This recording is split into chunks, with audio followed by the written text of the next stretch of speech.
o Senhor nos convida mais uma vez: limpe o seu coração, limpemos os nossos corações, limpemos a nossa mente.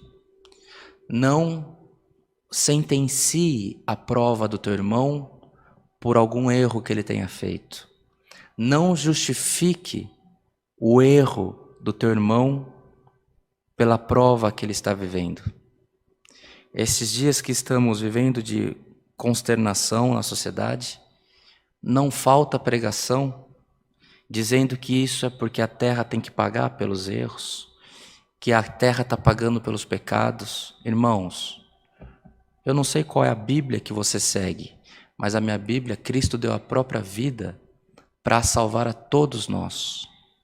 Cristo em vida curava os enfermos, expulsava demônios, liberava as pessoas dos maus espíritos, aqueles que eram justos, aqueles que eram pecadores, de maneira irrestrita. Ele se fez conhecido nos meios dos maus, operando o bem.